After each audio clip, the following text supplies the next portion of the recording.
Every headline hides a journey of people, purpose, and perspective. Wishing you a light-filled Diwali. Let's spark conversations that light the way forward. You're watching Kaleidoscope with Savithri Rodrigo, where stories matter and light always finds a way.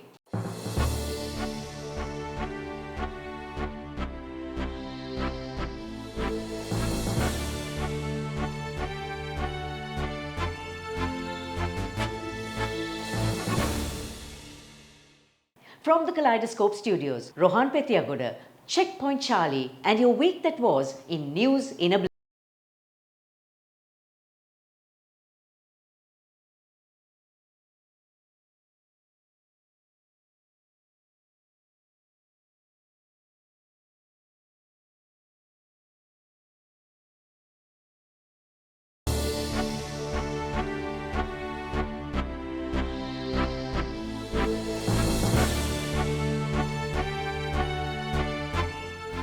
A wall that split a world and a checkpoint that changed history, where danger once pulsed and freedom was a dream. This week on Kaleidoscope, we stood where history was made, Checkpoint Charlie, the most famous border crossing of the Cold War. Here in Berlin, a single white line once divided east from west, freedom from fear. Tanks faced off in 1961, spies were swapped in silence, families risked everything to cross from oppression to hope as the Berlin Wall rose overnight.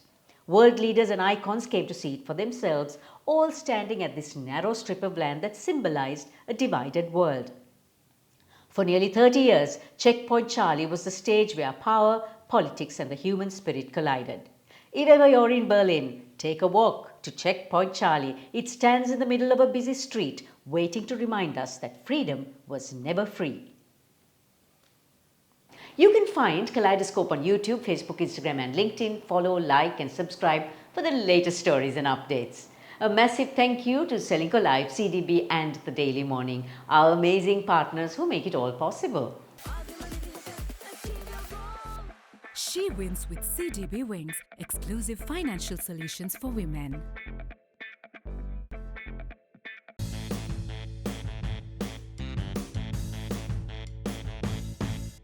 Fast, fresh, and straight from the headlines, it's your week in a flash with CDB News in a blink.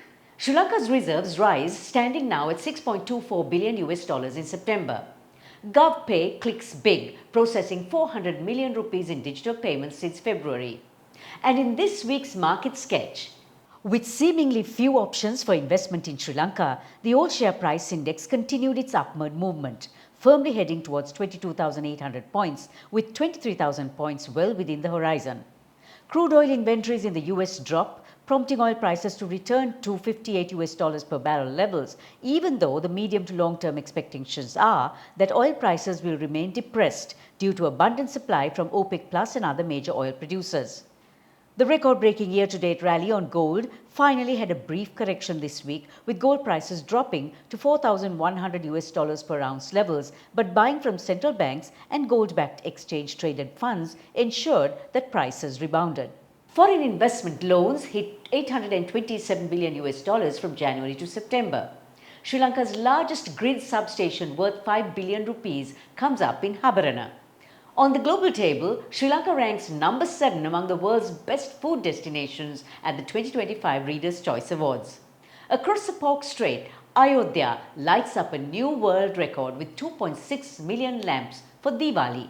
And finally, a story with spirit. 3 Austrian nuns escaped their care home to return to their convent. Now, that's divine intervention.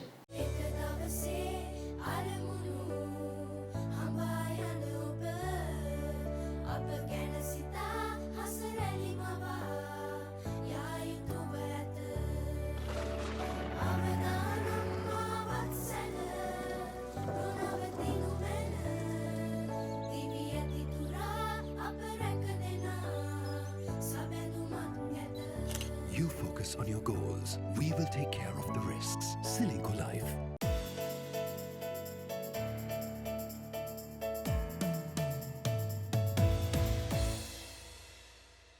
And it's time for Kaleidoscope SriLanka Life Dialogues. Sri Lanka's forests are vanishing, wildlife is under siege, and ad hoc projects wreak havoc. Is the government sacrificing our environment for short-term gains? This week on Kaleidoscope, we ask the hard questions from biodiversity scientist and conservationist Rohan Pethiyagoda.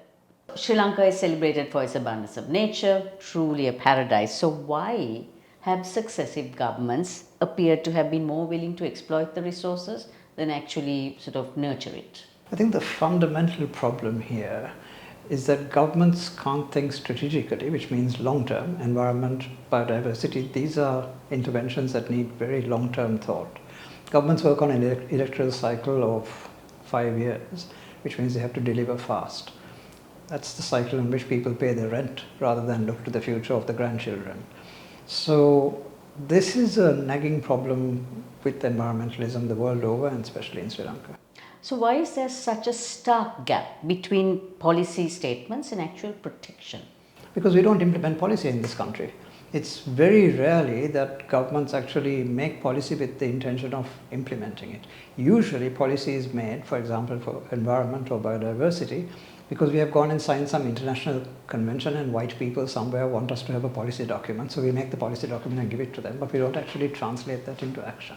So why has the government then repeatedly allowed land to be cleared in places like Singaraja, for instance, and Vilpattu, which was stopped, at least for the moment, despite court rulings and also public outcry?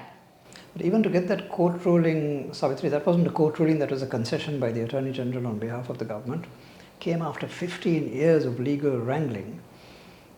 If you look at the case of the Haggala Strict Natural Reserve, that case was launched against the encroachers by Environmental Foundation in 1988, almost 40 years ago. It is still in court because even though the courts keep giving orders, the police don't carry out the orders, the politicians block the orders from being carried out, and even if the police tried to execute the court order, the encroachers are so thuggish that they beat up the police. So this is a nagging problem. But on the other hand, environmentalists like ourselves have also been to blame, because the idea of having a strict natural reserve where no one can go basically ends up in a situation where anyone can encroach. Whereas if you have a national park concept where visitors are going all the time, you can't encroach. National parks are very safe because the public is all the time going in and out. Vilpattu was saved because it was a national park. People were going, seeing the harm, reporting it and taking action. Strict natural reserve is very difficult to protect. Environmental laws exist, court rulings are done, but enforcement is inconsistent. Why does the government fail, or successive governments fail to hold violators accountable for their actions? The fundamental problem is that a lot of the violators are poor people, and it's very awkward for governments to take actions against poor people. Of course, they pretend to be poor people. In the case of the encroachers at Haggala, for example, these are not poor people, they are rich people who are forcibly grabbing land. Also, government recognizes grabbed land, for example. After a few years they get a permit, then after a few years the permit is transferred into a deed, and so on. So it pays. We are incentivizing people to do the wrong thing. It's the same with urban environment, because if you think about it, government also is a polluter. The Air Force grounds in Colombo 2, surrounded by 5-star hotels. Sometimes until 2, 3 in the morning, they've got beach shows going. The tourists can't sleep, and we're claiming to be a 5-star tourism destination. Inside the Sri Ravathanapura Court Sanctuary, we have Diyas, which is also given for similar noisy things. Inside a sanctuary. So when the government is a violator, what do you expect people to be like? So we have a government at the moment that has come in on great popularity. What do you think should be their priority when it comes to looking after our natural resources? So I think the popularity of the government is because it's clean. Ministers aren't taking bribes, but there's no visible action either from the government. So it's all very well to have a government that doesn't commit any sins of commission, but it's committing sins of omission. The main thing they ought to do is to listen to people who've got experience and knowledge of environmental concerns and how they're handled. We have some brilliant people in this country. I mean, people like Dr. Sumit Pilapitiya, been at the helm of environment for the World Bank, really good knowledge of what's going on in Sri Lanka in all branches of environment. We've got many others like that. who are really clever in the university system, but government doesn't tap into their knowledge and their wisdom. May your week be bright with stories and light with hope. We'll see you next week on Kaleidoscope.